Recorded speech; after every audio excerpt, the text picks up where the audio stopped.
many global challenges arising, and it's likely that the challenges will remain with us, and new challenges will come as we are moving into a period of global turbulence. It's a unique opportunity for spiritual awakening. The motivation for awakening, for going deeper, grows for human beings as the challenges grow. When humans are not being challenged,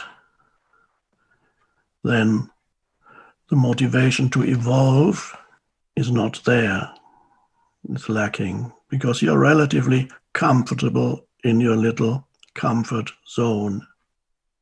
But when you're taken out of your comfort zone, when things get disrupted, a huge amount of uncertainty comes into your life, loss comes into your life, or the possibility of loss, and that's often the same thing for people because the possibility of loss is a projected future, and you suffer just as much as if you were already in that situation, which may never happen.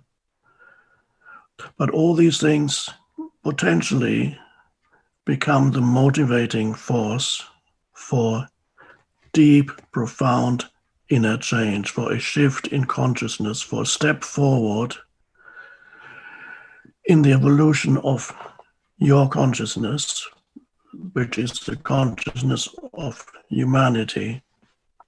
So we need to rise up to the challenge of our present time, because if we don't, or if you don't, then it will affect you in a very unpleasant way. You suffer more and more. Many people are in a state of fear, for example, connected to the virus. And so there's a disruption that occurs on the outside, and there's also a disruption that occurs in human consciousness. The most important realization is to become aware of the fact that the one thing that determines how you experience your life or your reality determines how you respond or react to events and situations and circumstances. The most primordial fact is not what happens around you. The most important fact or factor is the state of consciousness with which you meet the circumstances of your life, the situation of your life.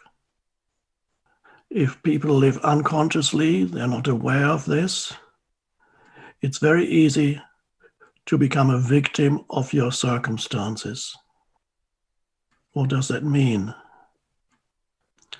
Their inner state of consciousness is completely determined by the external world, by other people, both their personal situation and the collective situation in the world. So they're at the mercy of circumstances, even on the smallest level, at the mercy of another human being. You meet another human being who is angry. If you are not sufficiently present, this human being who is angry will trigger the same emotion in you. And so you are at the mercy of somebody else's state. And then you have whatever you absorb through the media these days, the mainstream media, social media. Mainstream media, for example, generates an enormous amount of emotion. It's there because emotion sells. It sells. People tune in. You absorb all that collective energy field you can't see it. It's underneath the surface of things, and you're then taken over by a mental, emotional energy field without knowing it. You think that's you. You're identified with this collective energy field. You've been taken over by what could be described as a virus, a mental emotional virus.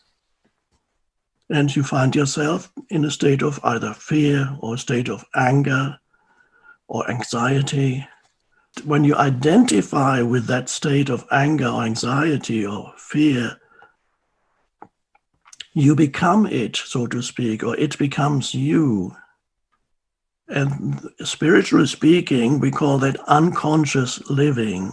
To be unconscious is to completely identify with a mental emotional energy field. Identify means you seek yourself in it. It takes you over. You don't know yourself except through that. Your consciousness is completely identified with that energy.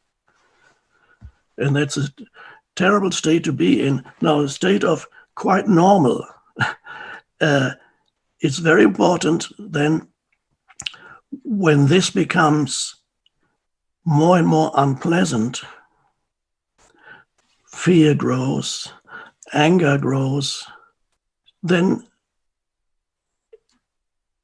it's easier for humans to suddenly become aware of what's happening to them. And that is the motivating force that helps people to step out of the identification with the collective streams of emotional mental streams.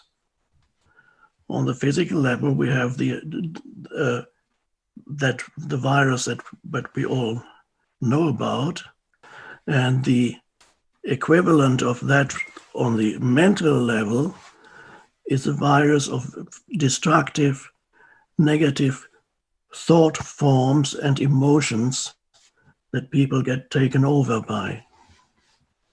And that makes life very unpleasant. It can also lead to an intensification of external problems.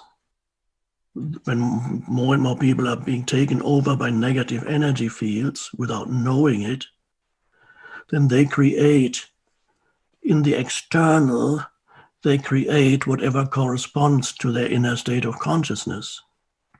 So this is a very critical time. The most critical element of it, as I see it, is not in the external. Yes, there are external problems, but more fundamentally, it is a problem of human consciousness. And it can only be tackled there. Many people they have good intentions. They want to create a better world, and that is wonderful.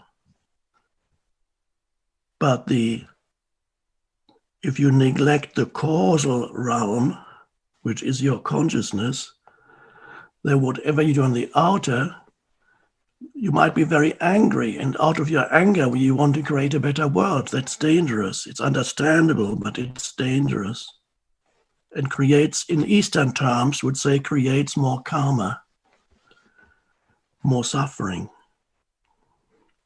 So the important thing for us is not to be taken over by the collective virus that's floating around and that's everywhere in the media and so on.